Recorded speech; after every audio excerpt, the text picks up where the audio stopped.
नमस्कार, मैं doctor Amitabh Singh CPC lecture series में आज ऑर्डर नंबर 23 सीपीसी के साथ आपके समक्ष उपस्थित हूं।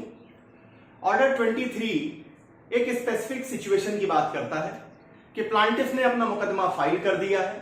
कोर्ट ऑफ लॉ के सामने प्लांटिफ अपने दावों को लेकर खड़ा हो चुका है। इसके बाद वो सारे डिफेंडेंट्स के खिलाफ या किन्हीं डिफेंडेंट्स के खिलाफ अपने पूरे दावे को या उसके किसी पोर्शन को छोड़ना चाहता है, विड्रॉ करना चाहता है, या दूसरी पार्टी जो डिफेंडेंट है उसके साथ एक कॉम्प्रोमाइज की बात चल रही है, एक एग्रीमेंट होने की बात चल रही है।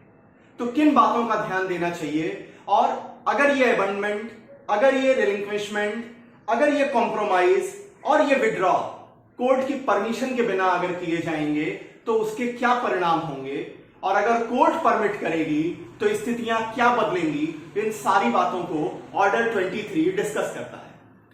इस ऑर्डर के साथ ऑर्डर 2 रूल 2 को भी पढ़ा जाना चाहिए कि जब प्लांटिफ किसी कोर्ट में, किसी कोर्ट ऑफ लॉ में अपने दावे को खड़ा कर रहा है तो जितने भी रेमेडीज उसको अवेलेबल होनी चाहिए, जितनी भी रेमेडीज उसको अवेलेबल हो सकती हैं, जितने भी क्लेम्स उसके फेवर में खड़े हो सकते हैं, उसको वो सारे क्लेम्स, सारे रिलीफ डिमांड करनी चाहिए। अगर उसमें से वो कोई क्लेम को या रिलीफ को छोड़ देता है तो क्या बाद में उसे फिर से उठा पाएगा? इस बात को ऑर्डर 2 रूल 2 डिस्कस करता है। प्लांटिफ के केस फाइल कर देने के बाद, इंस्टीट्यूशन ऑफ सूट होने के बाद, अगर प्लांटिफ जितने डिफेंडेंट्स हैं उन सबके खिलाफ या उसमें से किसी के खिलाफ अपने पूरे दावे को या दावे के किसी पोर्शन को अबंडन करने की सोच रहा है, अबंडन करता है, कर सकता है। लेकिन अगर यह अबंडन किया जाता है और यह अबंडन किया जाता है बिना कोर्ट की परमिशन के, या प्लांटिफ सारे के सारे प्रतिवादियों के खिलाफ, सारे डिफेंडेंट्स के खिलाफ या उनमें से कुछ डिफेंडेंट्स के खिलाफ जो क्लेम्स उसने खड़े किए हैं वो सारे के सारे क्लेम्स को या उसके किसी पोर्शन को विड्रॉ करता है, अबंडन करेगा। ऑर्डर 23 रूल 1 में विड्रॉ करने का पावर रूल 1 क्लॉज 4 में दिया गया है। और अगर ये अबंडमेंट या विड्रॉल बिना कोर्ट की परमिशन के होगा तो सावधान हो जाइए, अगर आप प्लांटिफ हैं तो, कि अगर आपने अबंडन किया या आपने विड्रॉ किया बिना कोर्ट की परमिशन के तो दोबारा उस ग्राउंड को, उस रिलीफ को, उस क्लेम को आप नहीं क्लेम कर सकेंगे, कोई फ्रेश सूट उसके लिए नहीं ला सकेंगे, यह बार लगा दिया जाएगा। बात उठेगी कि क्या कोर्ट परमिट भी कर सकती है? तो ऑर्डर 23 रूल 1 क्लॉज 3 कहता है कि अगर आप रिटन में एप्लीकेशन दें और कोर्ट को यह समाधान हो जाए कि जो मुकदमा उसके सामने खड़ा किया गया है उसमें कोई फॉर्मल डिफेक्ट है, तो कोर्ट उन शर्तों पर जिसे कोर्ट उचित समझेगी उस मुकदमे को अबंडन करने का या अपने दावे को विड्रॉ करने की परमिशन ग्रांट कर देगी। यह परमिशन इन शर्तों पे ग्रांट की जाएगी कि आप उस कॉज ऑफ एक्शन पर, उस रेमेडी के लिए एक फ्रेश सूट फाइल कर सकते हैं। तो यह अंतर है, जहां बिना कोर्ट की परमिशन के प्लांटिफ अबंडन करेगा या विड्रॉ करेगा तो उसका राइट ही खत्म हो जाएगा, वो दोबारा उस राइट को क्लेम नहीं कर सकेंगे। लेकिन अगर कोर्ट परमिशन ग्रांट कर रही है तब आप उस दावे के लिए, उस क्लेम के लिए एक फ्रेश सूट फाइल कर सकते हैं। लेकिन फिर से ध्यान दीजिएगा, रूल 2 यह कहती है कि अगर कोर्ट परमिशन ग्रांट कर दे तब भी जो प्लांटिफ जो नया सूट फाइल करेगा, जो फ्रेश सूट लेके आएगा, उसके लिए लिमिटेशन का कोई नया बेनिफिट नहीं मिलेगी। मतलब कोई नया लिमिटेशन पीरियड नहीं चलेगा। लिमिटेशन उसी दिन के हिसाब से जोड़ी जाएगी जिस दिन आपने पहला सूट फाइल किया था। अगर उस दिन लिमिटेशन से बार्ड था तो ये वाली केस भी आपकी लिमिटेशन से बार्ड मानी जाएगी। अब आते हैं order number 23 rule 1A, amendment के जरिए आई है, स्पष्ट है 1A है। यह एक स्पेसिफिक सिचुएशन की बात करता है। क्या है? यह कहता है कि मान लेते हैं एक प्लांटिफ है और दूसरी ओर एक से ज्यादा डिफेंडेंट्स हैं। प्लांटिफ जो है उन डिफेंडेंट्स के खिलाफ अपना दावा अबंडन कर देता है या अपने क्लेम्स को विड्रॉ कर लेता है। प्लांटिफ एक है, एक से ज्यादा डिफेंडेंट्स हैं, प्लांटिफ ने अपना दावा अबंडन कर दिया या अपने क्लेम्स को विड्रॉ कर लिया। लेकिन डिफेंडेंट्स में से कोई डिफेंडेंट कोर्ट को एप्लीकेशन देता है कि मुझे प्लांटिफ की जगह ट्रांसपोज कर दिया जाए। तब यहां पर कोर्ट यह देखेगी कि क्या जो डिफेंडेंट्स हैं इनके आपस में कॉम्पिटिटिव इंटरेस्ट हैं, क्या इनके बीच में भी कुछ ऐसे प्रश्न हैं जिनको सेटल करना जरूरी है, और अगर कोर्ट इसका समाधान कर लेती है तो एप्लीकेशन देने वाले डिफेंडेंट को प्लांटिफ के रूप में ट्रांसपोज कर देगी। अब आते हैं ऑर्डर नंबर 23 रूल 3 के ऊपर। रूल 3 यह कहता है कि मुकदमा संस्थित हो चुका, कोर्ट ऑफ लॉ में मुकदमा चल रहा है। इसके बाद पार्टीज के बीच में एग्रीमेंट होते हैं, पार्टीज के बीच में कॉम्प्रोमाइज होता है।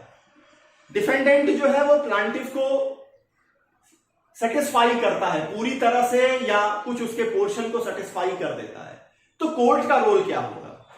यहां ऑर्डर 23 रूल 3 कहता है कि कोर्ट को यह प्रूफ होना होगा, कोर्ट को यह सेटिस्फाई होना पड़ेगा कि जो कॉम्प्रोमाइज हो रहा है, जो एग्रीमेंट की बात की जा रही है, जो सेटिस्फैक्शन की बात की जा रही है, वो लॉफुल है, वो रिटन में है, उस पर पार्टीज की सिग्नेचर है।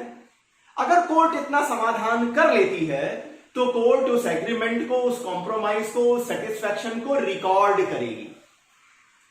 रिकॉर्ड करने के बाद उस मामले में कॉम्प्रोमाइज डिग्री प्रोवाइड करेगी, कॉम्प्रोमाइज डिग्री देगी। लेकिन रूल 3A प्लांटिफ्स के लिए एक चेतावनी देता है कि अगर आप कॉम्प्रोमाइज में जा रहे हैं, अगर आप एग्रीमेंट में जा रहे हैं, अगर आप सेटिस्फैक्शन में जा रहे हैं, तो प्लीज 100 बार सोच लीजिए। क्यों? इसलिए कि अगर कोर्ट ने कॉम्प्रोमाइज डिग्री इशू कर दी तब आप इस डिग्री के खिलाफ अपील में नहीं जा सकेंगे, और दूसरा, इस डिग्री के एग्जीक्यूशन में आप यह भी ग्राउंड नहीं उठा सकेंगे कि जो कॉम्प्रोमाइज किया गया था, जो एग्रीमेंट चल रहा था, एग्रीमेंट बना था, या जो सेटिस्फैक्शन की बात थी उसमें थोड़ी इलीगैलिटी थी। तो इसलिए ऐसे कॉम्प्रोमाइज, ऐसे एग्रीमेंट, ऐसे सेटिस्फैक्शन के पहले 100 बार सोच लीजिए। यहां पर कुछ केसेस आती हैं जो काफी इंपॉर्टेंट हैं इस पॉइंट को डिस्कस करने के लिए। पहली केस आती है मौला सिराजुल हक की, जो केस लड़ी गई गोराचंद मलिक के साथ। सिराजुल हक के केस में कोर्ट ने यह कहा कि अगर जो कॉम्प्रोमाइज है, जो एग्रीमेंट है, उस पर पार्टीज की सिग्नेचर नहीं है, कोर्ट के सामने जो एग्रीमेंट लेके आया गया उस पर पार्टीज की सिग्नेचर नहीं है, उनके एडवोकेट्स की सिग्नेचर नहीं है, तो कोर्ट ने कहा कि ऐसे एग्रीमेंट रिकॉर्ड नहीं किए जाएंगे और ऐसे मामलों में कोई कॉम्प्रोमाइज डिग्री नहीं दी जाएगी। दूसरा मुकदमा आता है Raja Ram versus deputy director consolidation Allahabad का। यहां पर यह बात उठी कि एक तरफ मुकदमे में सरकार है, दूसरी तरफ सामान्य लोग, तो क्या सामान्य लोग आपस में कोई समझौता कर सकते हैं? कोर्ट ने कहा कि अगर सामान्य लोगों के समझौते से सरकार का जो दावा है, सरकार के जो अधिकार हैं, सरकार का जो क्लेम है, उस पर कोई एडवर्स इफेक्ट नहीं पड़ता है, तो पार्टीज आपस में समझौता कर सकती हैं, इसमें कहीं कोई प्रॉब्लम नहीं है। रूल 3 का एक एक्सेप्शन आता है, रूल 3B, जो यह कहता है कि किसी भी कॉम्प्रोमाइज में, किसी भी एग्रीमेंट में पार्टी इंटर नहीं कर सकेगी अगर वो केस रिप्रेजेंटेटिव सूट होगा। कौन कौन से मामले रिप्रेजेंटेटिव सूट होंगे, इसको रूल 3B में ही एक्सप्लेन कर दिया गया है। कहता है कि अगर सीपीसी सेक्शन 91, 92 का मुकदमा है, मतलब ट्रस्ट को लेकर मुकदमा है, अगर दूसरा, अगर ऑर्डर नंबर 1 रूल 8 में मुकदमा आया है, मतलब सीधा है रिप्रेजेंटेटिव सूट के हेड में मुकदमा आया है। नंबर 3, किसी ज्वाइंट हिंदू फैमिली में कर्ता जो है वो परिवार के दूसरे लोगों पे मुकदमा कर रहा है, या दूसरे लोग कर्ता के ऊपर मुकदमा कर रहे हैं। और नंबर 4, अगर न्यायालय की डिग्री किसी ऐसे व्यक्ति पर भी लागू होनी है जो उस मुकदमे की पार्टी नहीं है, तो इन चारों सर्कमस्टांसेस में उस केस को रिप्रेजेंटेटिव सूट माना जाएगा ऑर्डर 23 के पर्पज के लिए। फिर यहां क्या होगा, यहां किसी भी एग्रीमेंट में, कॉम्प्रोमाइज में इंटर करने के पहले कोर्ट की परमिशन लेनी होगी। कोर्ट कैसे परमिट करेगी? कोर्ट परमिट तभी करेगी जब उस रिप्रेजेंटेटिव सूट में जितने भी पार्टीज हैं, जिनका भी इंटरेस्ट वहां पर इन्वॉल्व है, उन सबको कोर्ट सूचना नहीं दे देती। जब तक कोर्ट सबको सूचना नहीं दे देगी, सबको सुनवाई का चांस नहीं दे देगी, तब तक कोर्ट परमिशन ग्रांट नहीं करेगी। और जब तक कोर्ट परमिशन ग्रांट नहीं करेगी, तब तक रिप्रेजेंटेटिव सूट में किसी भी तरह का कॉम्प्रोमाइज, किसी भी तरह का एग्रीमेंट नहीं हो सकेगा। और अगर होता है तो वो एग्रीमेंट, वो कॉम्प्रोमाइज वॉइड माना जाएगा, शून्य माना जाएगा। इसी तरह के रिस्ट्रिक्शन ऑर्डर 23 रूल 1 में भी उन केसेस में लगी हुई है जहां पर प्लांटिफ माइनर है या ल्यूनेटिक है। अगर प्लांटिफ माइनर है या और लुनेटिक है तो, और वो अपने दावे को एबंडन करना चाहते हैं या क्लेम्स को विड्रॉ करना चाहते हैं, तो कोर्ट की परमिशन लेनी पड़ेगी। वो परमिशन कोर्ट तब देगी जब उस माइनर या ल्यूनेटिक पर्सन का नेक्स्ट फ्रेंड या गार्जियन, और अगर प्लीडर है उस केस में तो प्लीडर एफिडेविट पर यह सर्टिफाई करें कि जो दावा वो छोड़ रहे हैं, जो क्लेम वो विड्रॉ कर रहे हैं, ऐसा छोड़ना या विड्रॉल उस ल्यूनेटिक पर्सन या उस माइनर पर्सन के इंटरेस्ट में है, उसके फायदे में है। तभी वहां माइनर और ल्यूनेटिक के केस में एबंडन या विड्रॉल की कोर्ट परमिशन ग्रांट करेगी। वहां एक और स्पेसिफिक बात रखी हुई है जो ऑब्जेक्टिव के लिए बहुत इंपॉर्टेंट है, प्री एग्जाम में पूछे जाते हैं। कहा जाता है कि अगर मुकदमे में एक से ज्यादा प्लांटिफ्स हैं, अगर मुकदमे में एक से ज्यादा प्लांटिफ्स हैं और उसमें से कोई एक प्लांटिफ जो है वो विड्रॉ करना चाहता है, वो अपने दावे को एबंडन करना चाहता है, तो क्या कोर्ट परमिशन ग्रांट करेगी? आंसर है कोर्ट परमिशन ग्रांट करेगी, लेकिन तभी परमिशन ग्रांट करेगी जब सारे प्लांटिफ्स की कंसेंट मिल जाए। जब तक सारे प्लांटिफ्स की कंसेंट नहीं मिलती एबंडन या विड्रॉल के लिए, तब तक कोर्ट परमिशन ग्रांट नहीं करेगी एबंडमेंट के लिए या विड्रॉल के लिए। अब आते हैं ऑर्डर 2 रूल 2 क्या कहता है और उसे यहां क्यों पढ़ना चाहिए।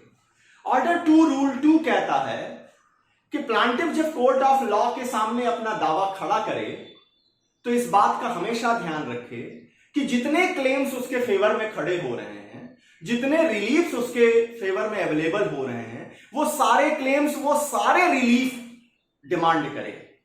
अगर उसमें से किसी रिलीफ या क्लेम को वो छोड़ देता है इस पर्पज से कि कोर्ट की जुरिडिक्शन में, पेक्यूनरी जुरिडिक्शन में या दूसरे जुरिडिक्शन में वो मुकदमा आ जाए, और ऐसा छोड़ना बिना कोर्ट की परमिशन के किया गया है, तो यहां भी प्लांटिफ के ऊपर बैन लग जाएगा कि अब उन क्लेम्स के लिए, अब उन रिलीफ्स के लिए वो कोई फ्रेश सूट फाइल नहीं कर सकेगा। इसको एक एग्जांपल से समझिए कि ए ने बी को अपने यहां किराएदार रखा है और ए ने जो बी को किराए पे अपना मकान दे रखा है उसमें 2016, 17 और 18 का किराया बी के ऊपर बाकी है। तो रिलीफ क्या है? रिलीफ ए के फेवर में 3 साल का किराया बनता है। ए मुकदमा फाइल करता है सिविल कोर्ट में और केवल 2017 का किराया मांगता है, 16 की बात नहीं करता, 18 की बात नहीं करता। अब यह किराए का मुकदमा जीतने के बाद ए ये चाहता है कि 16 और 18 के लिए वो फ्रेश सूट फाइल करे बी के खिलाफ। तो ऐसा करने से उसे ऑर्डर 2 रूल 2 रोक देगा। अब वो 16 और 18 के अपने बाकी किराए के लिए नया सूट फाइल नहीं कर सकेंगे अगर पहले मुकदमा फाइल करते समय उन्होंने कोर्ट की परमिशन नहीं ली थी। तो जो बैन ऑर्डर 23 रूल 1 में अमेंडमेंट करने के लिए, रूल 1 क्लॉज 4 में विड्रॉल करने के लिए, रूल 3 में कॉम्प्रोमाइज एग्रीमेंट सेटिस्फैक्शन के केस में लगी हुई है, वैसी ही बैन ऑर्डर 2 रूल 2 में लगी हुई है। अगर आप ऐसा एबंडमेंट, अगर आप ऐसा विड्रॉल, अगर आप वो कॉम्प्रोमाइज और अगर आप वो रिलिंक्विशमेंट ऑर्डर 2 रूल 2 में बिना कोर्ट की परमिशन के करते हैं। इसलिए सिविल मामलों में किसी भी दावे को छोड़ने के लिए, दावे को उठाने में, उसमें विड्रॉ करने में, किसी कॉम्प्रोमाइज में जाने से पहले 100 बार जरूर सोचिए। इतनी बातें ऑर्डर 23 विड्रॉल के लिए और एडजस्टमेंट ऑफ क्लेम्स के लिए रूल 2 ऑर्डर 2 के साथ मैंने आपके सामने रखी। उम्मीद करता हूं अपनी बात आप तक पहुंचाने में सफल रहा हूं। सीपीसी लेक्चर सीरीज में अगला जो टॉपिक आपके सामने लेकर उपस्थित होऊंगा वो है ट्रांसफर ऑफ केसेस। किसी सिविल मुकदमे में जो एक कोर्ट में संस्थित है उसे दूसरी कोर्ट में ट्रांसफर कैसे कराया जा सकता है, क्या उसका प्रोसेस है, इन चीजों को लेकर आपके सामने उपस्थित होऊंगा। तब तक के लिए बहुत बहुत धन्यवाद। नमस्कार।